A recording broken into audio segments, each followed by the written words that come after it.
Hi friends, ಇದು ಮಸ್ತ್ ಮಗ .com ಇಂಟರ್ನ್ಯಾಷನಲ್ ಬುಲೆಟಿನ್ ಸುತ್ತು ಜಗತ್ತು. ನಾನು ಅಮರ್ ಪ್ರಸಾದ್. ತಲೆ ಬಿಡಿಸ್ಕೊಂಡೆ ಬಟ್ ಬಾಲ ಸಿಕ್ಕಾಕೊಳ್ತು ಅನ್ನೋ ಹಾಗೆ ಪಾಕಿಸ್ತಾನಕ್ಕೆ ಭಾರಿ ಆಂತರಿಕ ಸ್ರಾವ ಶುರುವಾಗಿದೆ. ಈಗ ಅಫ್ಘಾನ್ ಪಾಕಿಸ್ತಾನ್ ಗಡಿಯಲ್ಲಿ ಟಿಟಿಪಿಗಳ ಜೊತೆಗೆ ಅಂದ್ರೆ ಪಾಕಿಸ್ತಾನದ ತಾಲಿಬಾನಿಗಳೊಂದಿಗೆ ಭಾರಿ ಹೊಡೆದಾಟ ಶುರುವಾಗಿದೆ, ಮಾರಾಮಾರಿಯಾಗಿದೆ.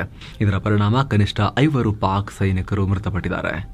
ಈ ಸಂಖ್ಯೆ ಕೂಡ ಪಾಕಿಸ್ತಾನವೇ ಕೊಟ್ಟಿರೋದು. ಹೀಗಾಗಿ ಇದರ ಸಂಖ್ಯೆ ಆಕ್ಚುಲ್ ಆಗಿ ಇನ್ನೂ ಜಾಸ್ತಿ ಇರಬಹುದು ಅಂತ ಹೇಳಲಾಗ್ತಿದೆ. ಹಾಗೆ ನಾವು 25 ಟಿಟಿಪಿ ಉಗ್ರಗಾಮಿಗಳನ್ನ ಹೊಡೆದು ಹಾಕಿದ್ದೀವಿ ಅಂತ ಪಾಕ್ ಸೇನೆ ಹೇಳಿಕೊಂಡಿದೆ. ಖೈಬರ್ ಪಖ್ತೂನ್ಖ್ವಾದ ಕುರಂ ಮತ್ತು ನಾರ್ತ್ ವಜೀರಿಸ್ತಾನ್ ಜಿಲ್ಲೆಗಳಲ್ಲಿ ಈ ಘಟನೆಯಾಗಿದೆ. ಅಫ್ಘಾನಿಸ್ತಾನ್ನಿಂದ ಇವರು ಪಾಕಿಸ್ತಾನಕ್ಕೆ ನುಗ್ತಾ ಇದ್ರು. ಇದನ್ನು ನಾವು ವಿಫಲಗೊಳಿಸಿದ್ದೇವೆ. ಇದನ್ನೆಲ್ಲ ನೋಡ್ತಾ ಇದ್ರೆ ಅಫ್ಘಾನ್ ಸರ್ಕಾರ ತನ್ನ ನೆಲದಲ್ಲಿ ಭಯೋತ್ಪಾದನೆ ಕುರಿತು ಏನು ಕ್ರಮ ಕೈಗೊಂಡಂಗೆ ಕಾಣಿಸ್ತಾ ಇಲ್ಲ. ಭಯೋತ್ಪಾದನೆಯನ್ನ ಪರಿಹರಿಸೋ ಅಫ್ಘಾನ್ ಸರ್ಕಾರದ ಉದ್ದೇಶಗಳ ಬಗ್ಗೆ, ಅವರ ಇಂಟೆನ್ಷನ್ಸ್ ಬಗ್ಗೆ ನಮಗೆ ಅನುಮಾನ ಬರ್ತಾ ಇದೆ ಅಂತ ಪಾಕಿಸ್ತಾನ ಹೇಳಿದೆ. ಈ ಕಾರ್ಯಾಚರಣೆ ವೇಳೆ ಭಾರಿ ಪ್ರಮಾಣದ ಶಸ್ತ್ರಾಸ್ತ್ರಗಳನ್ನು ಕೂಡ ನಾವು ವಶಪಡಿಸಿಕೊಂಡಿದ್ದೀವಿ ಅಂತಲೂ ಪಾಕ್ ಸೇನೆ ಹೇಳಿದೆ. ಅಷ್ಟೇ ಅಲ್ಲ, ಈ ದಾಳಿಯ ಬೆನ್ನಲ್ಲೇ ಟರ್ಕಿಯ ಇಸ್ತಾಂಬುಲ್ನಲ್ಲಿ ನಡೀತಾ ಇರೋ ಪಾಕ್ ಮತ್ತು ಅಫ್ಘಾನ್ ತಾಲಿಬಾನ್ ನಡುವಿನ ಮಾತುಕತೆ ಹಳ್ಳ ಹಿಡಿತಾ ಇದೆ. ಈಗ ಆಲ್ರೆಡಿ ಮಾತುಕತೆ ಮತ್ತೆ ಶಟ್ ಡೌನ್ ಆಗಿದೆ ಅನ್ನೋ ಮಾಹಿತಿ ಈಗ ಲಭ್ಯವಾಗ್ತಾ ಇದೆ. ಅಫ್ಘಾನ್ನ ತಾಲಿಬಾನ್ ತನ್ನ ಬಿಗಿಪಟ್ಟನ್ನ ಬಿಡ್ತಾ ಇಲ್ಲ. ಪಾಕಿಸ್ತಾನದ ಡಿಮಾಂಡ್ ಅನ್ನ ಅವರು ಫುಲ್ಫಿಲ್ ಮಾಡ್ತಿಲ್ಲ. ಅವರು ಭಯೋತ್ಪಾದನಾ ನಿಗ್ರಹ ಸೇರಿ ಯಾವುದೇ ವಿಚಾರದಲ್ಲೂ ಕೂಡ ನಮಗೆ ಪ್ರಾಮಿಸಸ್ ಮಾಡ್ತಾ ಇಲ್ಲ, ನಮ್ಮ ಮಾತನ್ನೇ ಕೇಳ್ತಾ ಇಲ್ಲ ಅಂತ ಪಾಕ್ ಅಧಿಕಾರಿಗಳು ಹೇಳಿದ್ದಾರೆ. ಅಷ್ಟೇ ಅಲ್ಲ, ಇದಾದ ನಂತರ ಪಾಕ್ ಶಾಕಿಂಗ್ ದಾಳಿ ಮಾಡಿದೆ. ತನ್ನ ರಾಷ್ಟ್ರದ ಒಳಗೇನೆ ರಾಕೆಟ್, ಡ್ರೋನ್, ಮಿಸೈಲ್ ಎಲ್ಲ ತಂದು ಖೈಬರ್ ಪಖ್ತೂನ್ಖ್ವಾದಲ್ಲಿ ದಾಳಿ ಮಾಡಿದೆ. ಇದುವರೆಗೂ ಒಬ್ಬರು ಪ್ರಾಣ ಕಳ್ಕೊಂಡಿದ್ದು, ಕನಿಷ್ಠ 8 ಜನ ಗಾಯಗೊಂಡಿದ್ದಾರೆ. ಕೆಲವರು ಗಂಭೀರ ಸ್ಥಿತಿಯಲ್ಲಿದ್ದಾರೆ. ಪಶ್ತೂನ್ ಜನರ ಹಕ್ಕುಗಳ ಬಗ್ಗೆ ಹೋರಾಟ ಮಾಡೋ ಪಶ್ತೂನ್ ತಹಫುಜ್ ಮೂವ್ಮೆಂಟ್ ಹಾಲೆಂಡ್ ಬ್ರಾಂಚ್ ಅನ್ನೋ ಸಂಸ್ಥೆ ಈ ವಿಚಾರವನ್ನ ಬಹಿರಂಗಪಡಿಸಿದೆ. ಪಾಕ್ ನಮ್ಮ ಪಶ್ತೂನ್ ಜನರನ್ನ ಟಾರ್ಗೆಟ್ ಮಾಡಿ mortar shelling, air strike, drone ದಾಳಿ ಮಾಡೋದನ್ನ ಕಂಟಿನ್ಯೂ ಮಾಡಿದೆ. ಇದುವರೆಗೂ 16 ಜನ ಈ ದಾಳಿಗಳಲ್ಲಿ ಪ್ರಾಣ ಕಳ್ಕೊಂಡಿದ್ದಾರೆ. ಇದಕ್ಕೆ ನಮ್ಮ ಖಂಡನೆ ಇದೆ ಅಂತ ಹೇಳಿದೆ. ಇನ್ನು ಈ ದಾಳಿಗಳನ್ನ ವಿರೋಧಿಸಿ ಪಾಕ್ನಲ್ಲಿ ಪ್ರತಿಭಟನೆ ಕೂಡ ಮಾಡಲಾಗಿದೆ. ನ್ಯಾಯ ಕೊಡಿ, ನಮ್ಮ ಮೇಲೆ ನಿರಂತರವಾಗಿ ಮಿಲಿಟರಿ ಆಕ್ರಮಣ ಮಾಡ್ತಾ ಇದ್ದೀರಲ್ಲ ಅಂತ ಹೇಳಿ ಸ್ಥಳೀಯರು ಮುನೀರ್ ಗ್ಯಾಂಗ್ ವಿರುದ್ಧ ಆಕ್ರೋಶ ಹೊರಹಾಕಿದ್ದಾರೆ. ಏನೋ ಮಲೇಷ್ಯಾದಲ್ಲಿ ನಡೆದಂತಹ ಆಸಿಯಾನ್ ಶೃಂಗಸಭೆಯಲ್ಲಿ PM ನರೇಂದ್ರ ಮೋದಿ ವರ್ಚುವಲ್ ಆಗಿ ಅಟೆಂಡ್ ಆಗಿದ್ದಾರೆ. ವಿದೇಶಾಂಗ ಸಚಿವ S ಜೈಶಂಕರ್ ಕೂಡ ಶೃಂಗಸಭೆಯಲ್ಲಿ ಪಾಲ್ಗೊಂಡು ಭಾರತವನ್ನ ಪ್ರತಿನಿಧಿಸಿದ್ದಾರೆ. ಈ ವೇಳೆ ಸಭೆಯ ಸೈಡ್ ಲೈನ್ಸ್ನಲ್ಲಿ ಜೈಶಂಕರ್ ಮತ್ತು ಅಮೆರಿಕದ ವಿದೇಶಾಂಗ ಸಚಿವ ಮಾರ್ಕೋ ರೂಬಿಯೋ ಮೀಟ್ ಆಗಿದ್ದಾರೆ. 2 ರಾಷ್ಟ್ರಗಳ ನಡುವಿನ ವ್ಯಾಪಾರ ಮಾತುಕತೆ ಮತ್ತು ಪ್ರಾದೇಶಿಕ ಜಾಗತಿಕ ಸಮಸ್ಯೆಗಳ ಬಗ್ಗೆ ಡಿಸ್ಕಸ್ ಮಾಡಲಾಗಿದೆ. ಇನ್ನು ಈ ಆಸಿಯಾನ್ ಶೃಂಗಸಭೆಗೂ ಮುನ್ನ ಮಾಧ್ಯಮದೊಂದಿಗೆ ಮಾತನಾಡಿದ ಮಾರ್ಕೋ ರೂಬಿಯೋ ಹೇಳಿಕೆ ಕೊಟ್ಟಿದ್ದಾರೆ. ಅಮೆರಿಕ ಪಾಕಿಸ್ತಾನದ ಜೊತೆಗೆ ತನ್ನ ಸಂಬಂಧವನ್ನ ವೃದ್ಧಿಸಿಕೊಳ್ತಿರೋದು ನಿಜ. ಇದರಿಂದ ಭಾರತ ಜೊತೆಗೆ ನಮಗಿರೋ ಬಲವಾದ ಸಂಬಂಧಕ್ಕೆ ಏನೂ ಅಡಚಣೆ ಆಗೋದಿಲ್ಲ ಅನ್ನೋ ಹೇಳಿಕೆಯನ್ನ ಕೊಟ್ಟಿದ್ದಾರೆ. ಅಮೆರಿಕ ಪಾಕಿಸ್ತಾನಕ್ಕೆ ಹತ್ತಿರವಾಗ್ತಿರೋ ಬಗ್ಗೆ ಭಾರತ ಯಾವತ್ತೂ ಅಸಮಾಧಾನ ತೋರಿಸಿಲ್ಲ. ಅದ್ರ ಬಗ್ಗೆ ನಮಗೆ ಗೊತ್ತು. ಈ ವಿಚಾರದಲ್ಲಿ ಭಾರತಕ್ಕೆ ಕಳವಳ ಇದೆ ಅಂತ ಗೊತ್ತು. ಯಾಕಂದ್ರೆ ಭಾರತ ಮತ್ತು ಪಾಕ್ ನಡುವೆ ಹಿಂದಿನಿಂದಲೂ ಉದ್ವಿಗ್ನತೆ ಇದೆ. ಆದರೆ ಇಂಟರ್ನ್ಯಾಷನಲ್ ಡಿಪ್ಲೊಮಸಿ ಅಂತ ಬಂದಾಗ ಭಾರತಕ್ಕೆ ಇದೆಲ್ಲ ಅರ್ಥ ಆಗುತ್ತೆ. ಈ ವಿಚಾರದಲ್ಲಿ ಭಾರತೀಯರು ಮೆಚೂರ್ ಆಗಿದ್ದಾರೆ. ನಮಗೆ ಯಾವ ರಾಷ್ಟ್ರದೊಂದಿಗೆ ಸಂಬಂಧ ಇಲ್ವೋ, ಭಾರತ ಅಂತ ರಾಷ್ಟ್ರದೊಂದಿಗೆ ಒಳ್ಳೆ ಸಂಬಂಧ ಇಟ್ಕೊಂಡಿದೆ. ಅವ್ರು ಮಾಡ್ತಿಲ್ವಾ? ಸೊ ಇವೆಲ್ಲ ಡಿಪ್ಲೊಮ್ಯಾಟಿಕ್ ವಿಚಾರ ಅಂತಂದ್ರೆ ರಷ್ಯಾನ್ ಉಲ್ಲೇಖ ಮಾಡಿ ಅವರು ಹೇಳ್ತಿರೋದು. ಇದೆಲ್ಲ ಡಿಪ್ಲೊಮ್ಯಾಟಿಕ್ ವಿಚಾರ. ನಾವು ಪಾಕಿಸ್ತಾನಕ್ಕೆ ಹತ್ತಿರವಾಗೋದ್ರಿಂದ ಅಮೆರಿಕ ಮತ್ತು ಭಾರತ ನಡುವಿನ ಸಂಬಂಧದಲ್ಲಿ ಬಿರುಕು ಮೂಡುತ್ತೆ ಅಂತ ನಮಗೆ ಅನ್ಸಲ್ಲ ಅನ್ನೋ ಹೇಳಿಕೆ ಕೊಟ್ಟಿದ್ದಾರೆ. ಇತ್ತ ಅಮೆರಿಕ ಅಧ್ಯಕ್ಷ ಡೊನಾಲ್ಡ್ ಟ್ರಂಪ್ ಇದೀಗ ಪಾಕಿಸ್ತಾನದ ಪ್ರಧಾನಿ ಶಹಬಾಜ್ ಶರೀಫ್ ಮತ್ತು ಸೇನಾ ಮುಖ್ಯಸ್ಥ ಆಸಿಮ್ ಮುನೀರ್ರನ್ನ ಮತ್ತೆ ಹಾಡಿ ಹೊಗಳಿದ್ದಾರೆ. ಈಗೇನು ಗೊತ್ತಲ್ಲ, ಅವರಿಬ್ರು ಮಹಾನ್ ವ್ಯಕ್ತಿಗಳು, ಗ್ರೇಟ್ ಪೀಪಲ್, ಗ್ರೇಟ್ ಲೀಡರ್ಸ್ ಇಂತೆಲ್ಲ. ಮಲೇಷ್ಯಾದಲ್ಲಿ ನಡೆದ ಆಸಿಯಾನ್ ಶೃಂಗಸಭೆಯ ಸೈಡ್ ಲೈನ್ಸ್ನಲ್ಲಿ ಥೈಲ್ಯಾಂಡ್ ಮತ್ತು ಕಂಬೋಡಿಯಾ ನಡುವಿನ ಶಾಂತಿ ಒಪ್ಪಂದಕ್ಕೆ ಸೈನ್ ಹಾಕ್ತಾ ಇದ್ರು. ಈ ವೇಳೆ ನಾವು ಪ್ರತಿ ತಿಂಗಳು ಒಂದೊಂದು ಸಂಘರ್ಷವನ್ನು ನಿಲ್ಲಿಸ್ತಾ ಇದ್ದೀವಿ. ಈಗ ಇನ್ನೂ ಒಂದು ಸಂಘರ್ಷ ನಿಲ್ಲಿಸೋದು ಬಾಕಿ ಇದೆ. ಅದನ್ನು ನಿಲ್ಲಿಸೋಕೆ ಪಾಕಿಸ್ತಾನ ಮತ್ತು ಅಫ್ಘಾನಿಸ್ತಾನ ನಡುವೆ ಮಾತುಕತೆ ನಡೆಸ್ತಾ ಇದ್ದಾರೆ. ಆದಷ್ಟು ಬೇಗ ಈ ಸಂಘರ್ಷವನ್ನ ನಾನು ಹೋಗಿ ಸಾಲ್ವ್ ಮಾಡ್ತೀನಿ. ಜೊತೆಗೆ ನನಗೆ ಶಹಬಾಜ್ ಶರೀಫ್ ಮತ್ತು ಆಸಿಮ್ ಮುನೀರ್ ಬಗ್ಗೆ ಚೆನ್ನಾಗಿ ಗೊತ್ತಿದೆ. ಅವರು ಅದ್ಭುತ ಅಂತ ಹೇಳಿದ್ದಾರೆ. ಟ್ರಂಪ್ ಹೇಳಿರೋ ಲ್ಯಾಂಗ್ವೇಜ್ ಇದು. ಅಂಥದ್ದು ಏನು ತೋರಿಸಿದ್ದಾರೆ ಅವರು, ಅದೇನು ಕಂಡಿದ್ದಾರೋ ಟ್ರಂಪ್ ಅದ್ಭುತ ಗುಣಗಳನ್ನು, ಅರ್ಥ ಆಗ್ತಿಲ್ಲ. ಸೊ ಈ ಸಂಘರ್ಷವನ್ನು ಆದಷ್ಟು ಬೇಗ ನಿಲ್ಲಿಸ್ತೀವಿ, ಇದರ ಬಗ್ಗೆ ಡೌಟೇ ಇಲ್ಲ ಅಂತ ಹೇಳಿದ್ದಾರೆ. ಇದೇ ಶೃಂಗಸಭೆಯ ಸೈಡ್ಲೈನ್ಸ್ನಲ್ಲಿ ಟ್ರಂಪ್ ಬ್ರೆಜಿಲ್ ಅಧ್ಯಕ್ಷ ಲೂಯಿಸ್ ಇನಾಸಿಯೋ ಲುಲಾ ಡ ಸಿಲ್ವಾ ಅವ್ರನ್ನ ಮೀಟ್ ಮಾಡಿ ಮಾತುಕತೆ ನಡೆಸಿದ್ದಾರೆ. ಇದರ ಬಗ್ಗೆ ರಿಯಾಕ್ಟ್ ಮಾಡಿದ ಟ್ರಂಪ್, ನನಗನ್ಸುತ್ತೆ 2 ರಾಷ್ಟ್ರಗಳು ಒಳ್ಳೆ ವ್ಯಾಪಾರ ಒಪ್ಪಂದವನ್ನು ಮಾಡ್ಕೋಬೇಕು ಅಂತ. ಏನು ಲೂಲಾ ಪ್ರತಿಕ್ರಿಯಿಸಿ, ಟ್ರಂಪ್ ಜೊತೆ ಚೆನ್ನಾಗಿ ಮಾತುಕತೆ ನಡೀತು, ಆದಷ್ಟು ಬೇಗ ವ್ಯಾಪಾರ ಒಪ್ಪಂದ ಆಗುತ್ತೆ ಅಂತ ಟ್ರಂಪ್ ಗ್ಯಾರಂಟಿ ಕೊಟ್ಟಿದ್ದಾರೆ. ಇನ್ನು ಮುಂದೆ ಅಮೆರಿಕ ಮತ್ತು ಬ್ರೆಜಿಲ್ ನಡುವೆ ಯಾವುದೇ ರೀತಿ ಸಂಘರ್ಷ ನಡೆಯೋಕೆ ಕಾರಣಗಳಿಲ್ಲ ಅನ್ನೋ ಹೇಳಿಕೆ ಕೊಟ್ಟಿದ್ದಾರೆ. ನಿಮ್ಗೆ ಗೊತ್ತಿರಬಹುದು, ಟ್ರಂಪ್ ಆಡಳಿತ ಇತ್ತೀಚೆಗಷ್ಟೇ ಟ್ಯಾರಿಫ್ ಅನ್ನ 10% 50%ಗೆ ಏರಿಕೆ ಮಾಡಿತ್ತು ಬ್ರೆಜಿಲ್ ಮೇಲೆ, ಬ್ರೆಜಿಲ್ ಅನ್ನ ಬಗ್ಸೋಕೋಸ್ಕರ. ಏನೋ ಸ್ಯಾಂಕ್ಷನ್ಸ್ ಹೇರಿ ರಷ್ಯಾವನ್ನ ಬೆದರಿಸ್ತಾ ಇರೋ ಅಮೆರಿಕಗೆ ಪುಟಿನ್ ದೊಡ್ಡ ಶಾಕ್ ಕೊಟ್ಟಿದ್ದಾರೆ. ನ್ಯೂಕ್ಲಿಯರ್ ಪವರ್ ಕ್ರೂಸ್ ಮಿಸೈಲ್ ಅನ್ನ ಯಶಸ್ವಿಯಾಗಿ ಟೆಸ್ಟ್ ಮಾಡಿದ್ದಾರೆ. ಇದಕ್ಕೆ ಬ್ಯೂರೋವೆಸ್ನಿಕ್ ಅಂತ ಹೆಸರಿಡಲಾಗಿದೆ. ಇದು ಅಣ್ವಸ್ತ್ರ ಸಿಡಿತಲೆಗಳನ್ನ ಹೊತ್ತೊಯ್ಯೋ ಮಿಸೈಲ್. ಎಂತಹ ಡಿಫೆನ್ಸ್ ಶೀಲ್ಡ್ ಇದ್ರೂ ಕೂಡ ಅದನ್ನ ಭೇದಿಸೋ ಸಾಮರ್ಥ್ಯ ಇದಕ್ಕಿದೆ ಅಂತ ರಷ್ಯಾ ಹೇಳಿದೆ. ಅಲ್ಲದೆ ಟೆಸ್ಟ್ ವೇಳೆ ಬರೋಬ್ಬರಿ 14,000 ಕಿಲೋಮೀಟರ್ ಟ್ರಾವೆಲ್ ಮಾಡಿ ಸುಮಾರು 15 ಗಂಟೆ ಆಕಾಶದಲ್ಲೇ ಹಾರಾಡಿದೆ. ಇದು ಈಗ ಇಡೀ ಜಗತ್ತಿನ ರಕ್ಷಣಾ ತಜ್ಞರ ಗಮನ ಸೆಳೀತಾ ಇದೆ. ಅಮೆರಿಕ ಪಾಲಿಗೆ ಮತ್ತೊಂದು ಚಾಲೆಂಜ್ ಅಂತ ಹೇಳಲಾಗ್ತಿದೆ. ಇದ್ರ ಬಗ್ಗೆ ನಾವು ಪ್ರತ್ಯೇಕ ವರದಿಯಲ್ಲಿ ಈ ಭಯಾನಕ ಅಸ್ತ್ರದ ಬಗ್ಗೆ ಮಾಹಿತಿಯನ್ನು ಕೊಡ್ತಾ ಇದ್ದೀವಿ ಸ್ನೇಹಿತರೆ, ಅದನ್ನು ಮಿಸ್ ಮಾಡದೆ ನೋಡಿ ನೀವು. ಸೊ ಏನು ಮಾಡಬೇಕು, ಅದಕ್ಕೆ ನಿಮಗೆ ತಲುಪಬೇಕು ಅಂದರೆ ಸಬ್ಸ್ಕ್ರೈಬ್ ಮಾಡದೇ ಇರೋ ವೀಕ್ಷಕರು ದಯವಿಟ್ಟು ನೀವು ಸಬ್ಸ್ಕ್ರೈಬ್ ಮಾಡಬೇಕು. ವಿಡಿಯೋ ಕೆಳಗಿರೋ ಬಟನ್ ಮೇಲೆ ಕ್ಲಿಕ್ ಮಾಡಿ, ಹಾಗೆ ಪಕ್ಕದ ಬೆಲ್ ಐಕಾನ್ ಮೇಲೆ ಕ್ಲಿಕ್ ಮಾಡಬೇಕು. ಏನೋ ಯುಕ್ರೇನ್ ಮೇಲೆ ದಾಳಿಯನ್ನ ಕೂಡ ರಷ್ಯಾ ತೀವ್ರಗೊಳಿಸಿದೆ. ಈಗ ಪುನಃ ಡ್ರೋನ್ ದಾಳಿ ಮಾಡಿದೆ. ಇದರಲ್ಲಿ ಕನಿಷ್ಠ 3 ಪ್ರಾಣವನ್ನ ಕಳ್ಕೊಂಡಿದ್ದು 29 ಜನ ಗಾಯಗೊಂಡಿದ್ದಾರೆ. ಇದೆಲ್ಲದರ ನಡುವೆ ಯುಕ್ರೇನ್ ವಿಜ್ಞಾನಿಯೊಬ್ಬರನ್ನ ರಷ್ಯಾ ಬಂಧಿಸಿದೆ. ಲಿಯೋನಿಡ್ ಪ್ಯಾಹ್ನಿಚ್ನೋನ್ ಅನ್ನೋರನ್ನ ಕ್ರೈಮಿಯಾದಲ್ಲಿ ಅರೆಸ್ಟ್ ಮಾಡಿದೆ. ಈ ವಿಜ್ಞಾನಿ ಅಂಟಾರ್ಟಿಕಾ ಸಮುದ್ರದಲ್ಲಿರೋ ಕ್ರಿಲ್ ಅನ್ನ, ಸೀಗಡಿ ತರಹದ ಜೀವಿ, ಅದನ್ನ ಹಿಡಿಯೋದ್ರ ಮೇಲೆ, ಈ ಕ್ರಿಲ್ ಫಿಶಿಂಗ್ ಮಾಡೋದ್ರ ಮೇಲೆ ನಿರ್ಬಂಧ ಹಾಕೋಕೆ ಬೆಂಬಲಿಸಿದ್ರು. ಅಂಟಾರ್ಟಿಕಾನಲ್ಲಿ ಸಮುದ್ರ ಜೀವಿಗಳನ್ನ ರಕ್ಷಿಸುವ ನಿಟ್ಟಿನಲ್ಲಿ ಈ ರೀತಿ ಸಪೋರ್ಟ್ ಮಾಡಿದ್ರು. ಇದು ರಷ್ಯಾದ ಆರ್ಥಿಕ ಹಿತಾಸಕ್ತಿಗೆ ವಿರುದ್ಧ ಅಂತ ರಷ್ಯಾ ಇವ್ರನ್ನ ಅರೆಸ್ಟ್ ಮಾಡಿದೆ. ಇದಕ್ಕೀಗ ಎಲ್ಲ ಕಡೆಯಿಂದ ಖಂಡನೆ ವ್ಯಕ್ತವಾಗಿದೆ. ಇನ್ನು ಅಮೆರಿಕದ ಟ್ರಂಪ್ ಸರ್ಕಾರ ಮತ್ತೆ ಭಾರತೀಯ ಮೂಲದ ಅಕ್ರಮ ವಲಸಿಗರನ್ನ ಗಡೀಪಾರು ಮಾಡಿದೆ. ಈ ಬಾರಿ 54 ಮಂದಿ ಗಡೀಪಾರಾಗಿದ್ದು, ಇವರೆಲ್ಲರೂ ಅಕ್ರಮ ಮಾರ್ಗವಾಗಿ ಅಮೆರಿಕ ಪ್ರವೇಶ ಮಾಡಿದ್ರು ಅಂತ ಅಮೆರಿಕ ಹೇಳಿದೆ. ಅದರಲ್ಲಿ ಬಹುತೇಕರು ಹರಿಯಾಣಕ್ಕೆ ಸೇರಿದವರಾಗಿದ್ದಾರೆ. ಹಿಂದೆ ಮಾಡದ ಹಾಗೇನೆ ಅಮೆರಿಕ ಇವ್ರ ಕೈಗಳಿಗೆ ಕೋಳ ಹಾಕಿ ಕಳಿಸ್ಕೊಟ್ಟಿದೆ. ಇವರೆಲ್ಲ ಈಗ ದಿಲ್ಲಿ ಅಂತಾರಾಷ್ಟ್ರೀಯ ವಿಮಾನ ನಿಲ್ದಾಣಕ್ಕೆ ಬಂದಿಳಿದಿದ್ದಾರೆ.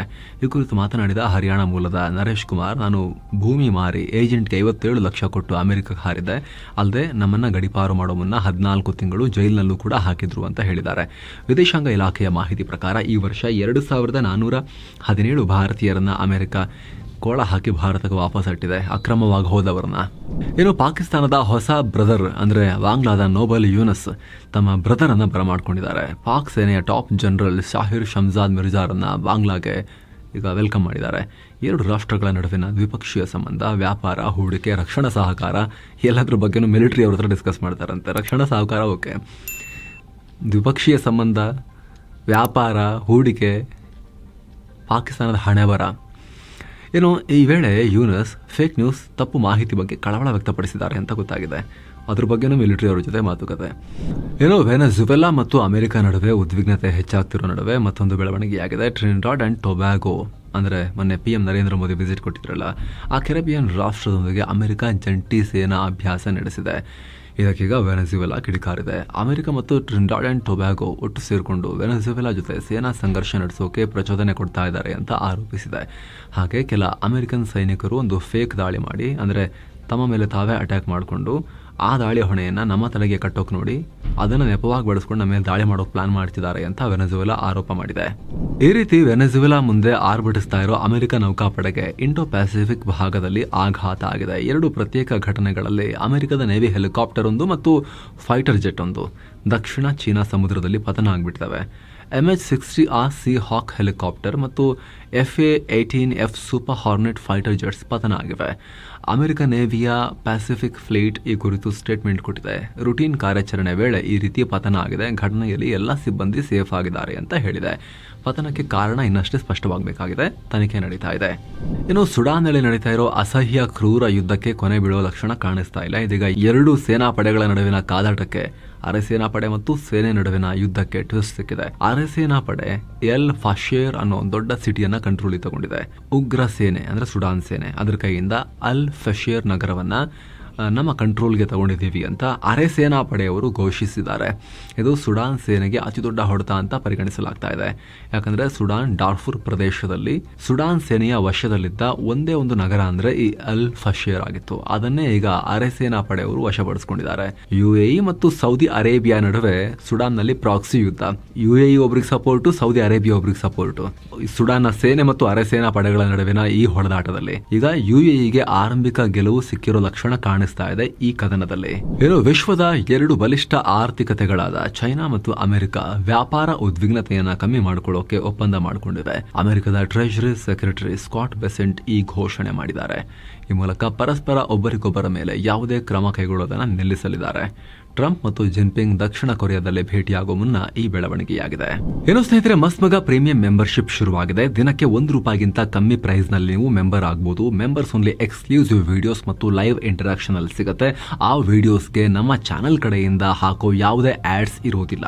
ಜೊತೆಗೆ ಸ್ನೇಹಿತರೆ, ಈ ರೀತಿ ನೀವು ಜಾಯ್ನ್ ಆಗೋದ್ರಿಂದ ನಮಗೆ ಇನ್ನಷ್ಟು ಉತ್ತಮ ಗುಣಮಟ್ಟದ ವರದಿಗಳನ್ನು ತರೋಕೆ ಶಕ್ತಿ ಕೊಟ್ಟಂತೂ ಆಗುತ್ತೆ. ನೀವು ಆಂಡ್ರಾಯ್ಡ್ ಯೂಸರ್ಸ್ ಜಾಯಿನ್ ಬಟನ್ ಮೇಲೆ ಕ್ಲಿಕ್ ಮಾಡಿ ವಿಡಿಯೋ ಕೆಳಗಡೆ, ಆಪಲ್ ಯೂಸರ್ಸ್ ಡಿಸ್ಕ್ರಿಪ್ಷನ್ ಅಥವಾ ಪಿನ್ಡ್ ಕಾಮೆಂಟ್ ನೋಡಿ. ಬನ್ನಿ ಈಗ ಸುತ್ತು ಜಗತ್ತನ್ನ ಕಂಟಿನ್ಯೂ ಮಾಡೋಣ.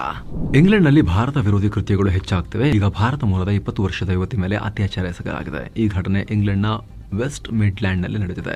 ಆಘಾತಕಾರಿ ವಿಚಾರ ಅಂದ್ರೆ ಆಕೆ ಭಾರತೀಯಳು ಅನ್ನೋ ಕಾರಣಕ್ಕೆ ಅತ್ಯಾಚಾರ ಎಸಗಲಾಗಿದೆ ಅಂತ ಪೊಲೀಸರು ಹೇಳಿದ್ದಾರೆ. ಆರೋಪಿಯ ಫೋಟೋವನ್ನ ಪೊಲೀಸರು ರಿಲೀಸ್ ಮಾಡಿದ್ದು ಆತನಿಗಾಗಿ ಹುಡುಕಾಟ ನಡೆಸ್ತಾ ಇದ್ದಾರೆ. ಅದಕ್ಕೆ ಭಾರತ ಮೂಲದ ಲೇಬರ್ ಪಾರ್ಟಿಯ ಎಂಪಿ ಪ್ರೀತಿ ಕೌರ್ ಗಿಲ್ ಖಂಡಿಸಿದ್ದಾರೆ. ಸ್ನೇಹಿತರೆ, ಕೆಲವೇ ತಿಂಗಳ ಹಿಂದಷ್ಟೇ ಪಂಜಾಬ್ ಮೂಲದ ಮಹಿಳೆಯೊಬ್ಬರ ಮೇಲೂ ಕೂಡ ಅತ್ಯಾಚಾರ ಆಗಿರುವುದು ವರದಿಯಾಗಿತ್ತು. ಅಲ್ಲದೆ ಯುಕೆನಲ್ಲಿ ವಲಸಿಗರ ವಿರುದ್ಧ ಹೋರಾಟಗಳು, ಪ್ರತಿಭಟನೆಗಳು ಅಥವಾ ಹಿಂಸಾಚಾರ ಹೆಚ್ಚಾಗ್ತಿರೋ ಹೊತ್ತಲ್ಲಿ ಈಗ ಮತ್ತೆ ಅಂತಹದ್ದೇ ಇನ್ನೊಂದು ಘಟನೆಯಾಗಿದೆ. ಇನ್ನು ಟರ್ಕಿಯಿಂದ ಸ್ವತಂತ್ರ ಕುರ್ದಿಸ್ತಾನ್ಗೆ ಬೇಡಿಕೆ ಇಟ್ಟು ಬಂಡಾಯ ಎದ್ದಿದ್ದ ಕುರ್ದಿಸ್ತಾನ್ ವರ್ಕರ್ಸ್ ಪಾರ್ಟಿ PKK ದೊಡ್ಡ ಘೋಷಣೆ ಮಾಡಿದೆ. ನಮ್ಮ ಎಲ್ಲಾ ಪಡೆಗಳನ್ನ ಟರ್ಕಿಯಿಂದ ಹಿಂತೆಗೆದುಕೊಳ್ತೀವಿ ಅಂತ ಅನೌನ್ಸ್ ಮಾಡಿದೆ. ಎಲ್ಲಾ ಪಡೆಗಳನ್ನ ಉತ್ತರ ಇರಾಕ್ಗೆ ಕಳಿಸ್ತೀವಿ ಅಂತ ಹೇಳಿದೆ. ಹೀಗಾಗಿ ಶಾಂತಿ ಪ್ರಕ್ರಿಯೆಗಾಗಿ ಕಾನೂನು ಕ್ರಮ ತಗೊಳ್ಳಿ ಅಂತ ಟರ್ಕಿ ಸರ್ಕಾರಕ್ಕೆ ಒತ್ತಾಯಿಸಿದೆ. ಅಂದಹಾಗೆ ಕಳೆದ ಮೇನಲ್ಲಿ ನಾವು ಸಶಸ್ತ್ರ ಹೋರಾಟವನ್ನ ತ್ಯಜಿಸಿದ್ದೀವಿ ಅಂತ ಅನೌನ್ಸ್ ಮಾಡಿತ್ತು. ಈಗ ಈ ಘೋಷಣೆ ಮಾಡಿದೆ. ಈಗ ಟರ್ಕಿಗೆ ದೊಡ್ಡ ತಲೆನೋವು ತಪ್ಪಿದೆ ಸದ್ಯಕ್ಕೆ. ಪಶ್ಚಿಮ ಆಫ್ರಿಕನ್ ಕಂಟ್ರಿ ಮಾಲಿ, ಅಲ್ಲಿ ಜಾಗತಿಕ ಉಗ್ರರ ಉಗ್ರರ ಅಟ್ಟಹಾಸ ಮುಂದುವರೆದಿದೆ. ಎಷ್ಟರ ಮಟ್ಟಿಗೆ ಅಂದ್ರೆ ಅಲ್ಲಿನ ಸರ್ಕಾರ ದೇಶದ ಎಲ್ಲ ಶಾಲೆ ಮತ್ತು ಯೂನಿವರ್ಸಿಟಿಗಳನ್ನೇ ಬಂದ್ ಮಾಡಿದೆ. ಬೇರೆ ರಾಷ್ಟ್ರಗಳಿಂದ ಮಾಲಿಗೆ ರಫ್ತಾಗೋ ಇಂಧನವನ್ನ ಬಾರ್ಡರ್ ಭಾಗದಲ್ಲಿ ಬಂಡುಕೋರರು ತಡೆದು ನಿಲ್ಲಿಸಿದ್ದಾರೆ. ಇದರಿಂದ ಅಲ್ಲಿ ಪೆಟ್ರೋಲ್ ಡೀಸೆಲ್ ಕೊರತೆನೂ ಉಂಟಾಗಿದೆ. ಶಾಲಾ ಸಿಬ್ಬಂದಿಗೆಲ್ಲ ಶಾಲಾ ಕಾಲೇಜುಗಳಿಗೆ ಹೋಗೋಕ್ಕೂ ಆಗದೆ ಈ ನಿರ್ಧಾರ ತಗೊಳ್ಳಲಾಗಿದೆ. ಅಲ್ಲದೆ ಅಲ್ಲಿನ ಪೆಟ್ರೋಲ್ ಬಂಕ್ಗಳಲ್ಲಿ ಜನ ಸಾಲು ಸಾಲಾಗಿ ನಿಂತ್ಕೊಂಡಿದ್ದಾರೆ. ಅಲ್ಲಿನ ಸೇನೆ ಗಡಿ ಪ್ರದೇಶಗಳಲ್ಲಿ ಇಂಧನ ಟ್ರಕ್ಗಳನ್ನ ಉಗ್ರರಿಂದ ಬಿಡಿಸಿ ತರೋ ಪ್ರಯತ್ನ ನಡೆಸ್ತಾ ಇದ್ದಾರೆ. ಅವ್ರ ಮೇಲೂ ಕೂಡ ದಾಳಿಯಾಗಿದೆ. 2020ರಲ್ಲಿ ಮಾಲಿ ಸರ್ಕಾರ ಪತನ ಆದ ಬಳಿಕ ಅಲ್ಲಿನ ಮಿಲಿಟರಿ ಆಡಳಿತವನ್ನ ಈಗ ಕೈಗೆ ತಗೊಂಡಿದೆ. ಮಿಡಲ್ ಈಸ್ಟ್ ನಲ್ಲಿ ಇಸ್ರೇಲ್ ಆರ್ಭಟ ಮುಂದುವರೆದಿದೆ. ಇದೀಗ ಲೆಬನಾನ್ ಮೇಲೆ ಮತ್ತೆ ಇಸ್ರೇಲ್ ದಾಳಿ ಮಾಡಿದೆ. ಇಬ್ಬರು ಹೆಜ್ಬುಲ್ಲಾ ಆಪರೇಟಿವ್ಸ್ ಅನ್ನ ಹೊಡೆದು ಹಾಕಿದೆ. ಇವ್ರನ್ನ ಅಲ್ ಹುಸೇನ್ ಅಲ್ ಮೌಸವಿ ಮತ್ತು ಮಹಮೂದ್ ಅಲ್ ಸಯೇದ್ ಅಂತ ಗುರುತಿಸಲಾಗಿದೆ. ಇವರು ಹೆಜ್ಬುಲ್ಲಾಗಳಿಗೆ ಶಸ್ತ್ರಾಸ್ತ್ರ ಕಳ್ಳ ಸಾಗಾಣಿಕೆ ಮಾಡ್ತಾ ಇದ್ರು. ಹೀಗಾಗಿ ಹೊಡೆದು ಹಾಕಿದೀವಿ ಅಂತ ಇಸ್ರೇಲ್ ಸ್ಟೇಟ್ಮೆಂಟ್ ಕೊಟ್ಟಿದೆ. ಈ ದಾಳಿಗಳ ನಡುವೆ ಇಸ್ರೇಲಿ PM ನೆತನ್ಯಾಹು ದೊಡ್ಡ ಘೋಷಣೆ ಮಾಡಿದ್ದಾರೆ. ಗಾಜಾ ಮತ್ತು ಲೆಬನಾನ್ ನಲ್ಲಿ ಕದನ ವಿರಾಮ ಆಗಿದ್ರು ಕೂಡ ನಾವು ದಾಳಿ ಮಾಡೋಕೆ ಯಾರ ಪರ್ಮಿಷನ್ ಕಾಯಲ್ಲ. ನಮ್ದು ಇಂಡಿಪೆಂಡೆಂಟ್ ಕಂಟ್ರಿ. ನಮ್ಮ ವಿರುದ್ಧ ಯಾರಾದ್ರೂ ತಲೆ ಎತ್ತಿದ್ರೆ ಅವ್ರನ್ನ ನಾವು ಹೊಡಿತಾನೆ ಇರ್ತೀವಿ ಅನ್ನೋ ರೀತಿಯಲ್ಲಿ ಹೇಳಿಕೆಯನ್ನ ಕೊಟ್ಟಿದ್ದಾರೆ. ಅಷ್ಟು ಮಾತ್ರ ಅಲ್ಲ, ಗಾಜಾಗೆ ಈಗ ಪ್ರಪೋಸ್ ಮಾಡಲಾಗಿರೋ ಇಂಟರ್ನ್ಯಾಷನಲ್ ಮಿಷನ್ ಭಾಗವಾಗಿ ಯಾವ ವಿದೇಶಿ ಸೇನೆ ಬರಬೇಕು ಅನ್ನೋದನ್ನ ನಾವು ಡಿಸೈಡ್ ಮಾಡ್ತೀವಿ ಅಂತ ನೆತನ್ಯಾಹು ಹೇಳಿದ್ದಾರೆ. ಇಸ್ರೇಲ್ ಡಿಸೈಡ್ ಮಾಡುತ್ತೆ ಅಂತ. ಇತ್ತೀಚೆಗೆ ವೆಸ್ಟ್ ಬ್ಯಾಂಕ್ ಅನ್ನ ವಶಕ್ಕೆ ತಗೊಂಡ್ರೆ ನಾವು ಎಲ್ಲವನ್ನ ಬಂದ್ ಮಾಡ್ತೀವಿ ಅಂತ ಟ್ರಂಪ್ ಇಸ್ರೇಲ್ಗೆ ವಾರ್ನಿಂಗ್ ಕೊಟ್ಟಿದ್ರು. ಇದರ ಬೆನ್ನಲ್ಲೇ ನಾವು ಕೇರ್ ಮಾಡಲ್ಲಪ್ಪ ನಿಮಗೆ ಅನ್ನೋ ರೀತಿಯಲ್ಲಿ ಇಸ್ರೇಲ್ ಹೇಳಿಕೆ ಕೊಟ್ಟಿದೆ. ಇನ್ನು ಸದ್ಯ ಭಾರತ ಏಕದಿನ ಕ್ರಿಕೆಟ್ ಟೀಮ್ನ ಉಪನಾಯಕರಾಗಿರೋ ಶ್ರೇಯಸ್ ಅಯ್ಯರ್ ಗಂಭೀರ ಗಾಯಗೊಂಡಿದ್ದಾರೆ. ಅವ್ರನ್ನ ಸಿಡ್ನಿ ಆಸ್ಪತ್ರೆಯ ICUಗೆ ದಾಖಲು ಮಾಡಲಾಗಿದೆ. ಆಸ್ಟ್ರೇಲಿಯಾ ವಿರುದ್ಧ ಕೊನೆ ಏಕದಿನ ಪಂದ್ಯದಲ್ಲಿ ರಿಬ್ ಕೇಜ್ ಅಂದರೆ ಪಕ್ಕೆಲುಬಿನ ಗಾಯಕ್ಕೆ ತುತ್ತಾಗಿ ಆ ಪಕ್ಕೆಲುಬಿನ ಮೂಳೆಗಳು ಬಹುಶಃ ಸ್ಪ್ಲೀನ್ಗೆ ಚುಚ್ಚಿ ಗಾಯ ಆಗಿದೆ ಅಂತ ಹೇಳಲಾಗ್ತಾ ಇದೆ. ಇಂಟರ್ನಲ್ ಬ್ಲೀಡಿಂಗ್ ಆಗ್ತಾ ಇದೆ ಅವರಿಗೆ ಅಂತ ಹೇಳಿ ICUನಲ್ಲಿಟ್ಟು ಟ್ರೀಟ್ಮೆಂಟ್ ಕೊಡಲಾಗ್ತಾ ಇದೆ. ತುಂಬಾ ಗಂಭೀರ ಇಂಜುರಿ ಅಂತಾನೆ ಹೇಳಲಾಗ್ತಿದೆ. ಇದಕ್ಕೆ ಸಂಬಂಧಪಟ್ಟಂತೆ ಪ್ರತ್ಯೇಕ ವರದಿಯಲ್ಲಿ ಡೀಟೇಲ್ ಆಗಿ ಮಾಹಿತಿ ಕೊಡೋ ಪ್ರಯತ್ನವನ್ನು ನಾವು ಮಾಡ್ತಾ ಇದೀವಿ ಸ್ನೇಹಿತರೆ. ಈ ಸ್ಪ್ಲೀನ್ ಬಗ್ಗೆ ಜಾಸ್ತಿ ಯಾರು ತಲೆ ಕೆಡಿಸ್ಕೊಳ್ಳೋಕೆ ಹೋಗೋದಿಲ್ಲ. ಅದಿರೋದೇ ತುಂಬಾ ಜನ ಗೊತ್ತಿಲ್ಲ. ಆದ್ರೆ ಇದು ಕೂಡ ಲಿವರ್ ಹತ್ತಿರದಲ್ಲಿರೋ ಒಂದು ಇಂಪಾರ್ಟೆಂಟ್ ಅಂಗ. ಅದ್ರ ಬಗ್ಗೆನೂ ಕೂಡ ಅದರಲ್ಲಿ ಒಂದಷ್ಟು ಮಾಹಿತಿ ಇರುತ್ತೆ. ಸೊ ಆ ವಿಶೇಷ ವರದಿ ಪಬ್ಲಿಷ್ ಆದಾಗ ಇಲ್ಲಿ ಬಂದಿರುತ್ತೆ. ನೀವು ಟ್ಯಾಪ್ ಮಾಡೋ ಮೂಲಕ ಅಲ್ಲಿಗೆ ಜಂಪ್ ಆಗಬಹುದು. ಥ್ಯಾಂಕ್ ಯು ಸೋ ಮಚ್ ಸ್ನೇಹಿತರೆ. ಆಗ್ಲೇ ಹೇಳಿದ ಮಸ್ಮಗ ಪ್ರೀಮಿಯಂ ಮೆಂಬರ್ಶಿಪ್ ಅನ್ನ ಆಸಕ್ತರು ಕನ್ಸಿಡರ್ ಮಾಡಬಹುದು. ಮತ್ತೆ ಭೇಟಿ ಆಗ್ತಿರೋಣ. ನಮಸ್ತೆ.